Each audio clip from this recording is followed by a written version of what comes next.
deliver me. I want to be sure that when I began to get weak, that God will give me strength and lift me up. Allow me to overcome life. I want to be sure when I'm last, I'm not last just because I'm last. I'm last because I believe that God can use me better. I want to be sure that I'm a child of God. I want to be able to stand on His promises, not moved by winds, the contrary winds of life, but to stand strong. Thomas, we need to get the case of Thomasitis and be sure where we are this morning. Many of us who are Christians, we're just kind of drifting along. I want to tell you, you're putting yourself in that prison of persuasion. You're locking yourself up. Look, let me tell you something. I know things seem slack, but I'm a child of God. I got an advantage in this life. I got an advantage. No, I didn't say I wasn't going to have problems. I said, but I have an advantage. You know what that means? When you got an advantage, don't mean that you don't have them. You know what it means? It means that even though I got struggles, even though I have temptations, as Paul wrote in 1 Corinthians 10, that the Lord will make a way of escape. Is that all right? He said, and then the Hebrew writer makes a confession. He says, I know we have a high priest which cannot be touched with the feelings of infirmity, but in all points he was tempted like we are, yet without sin.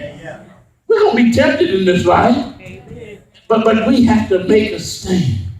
And we make that stand by having a talk with Jesus, to talk with God, to yield ourselves unconditionally. Lord, here I am, use me.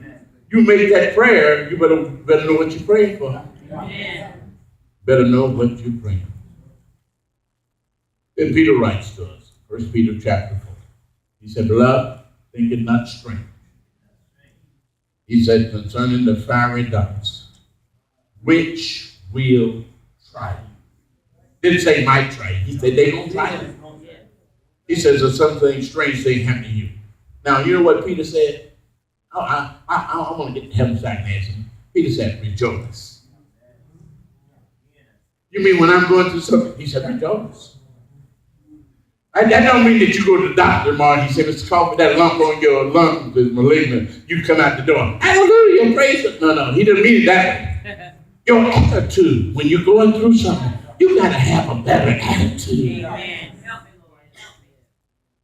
Some of us become so paranoid in life and claim to be a child of God.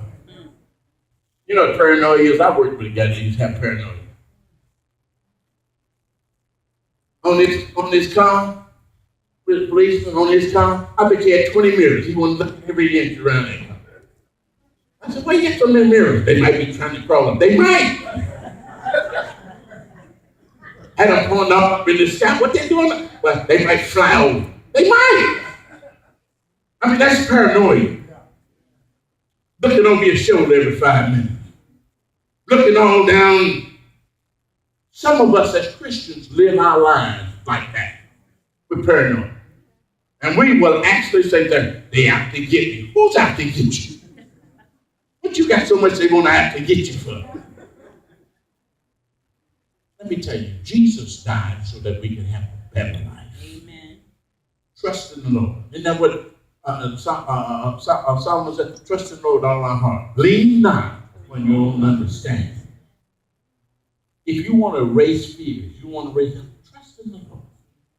Get out of yourself.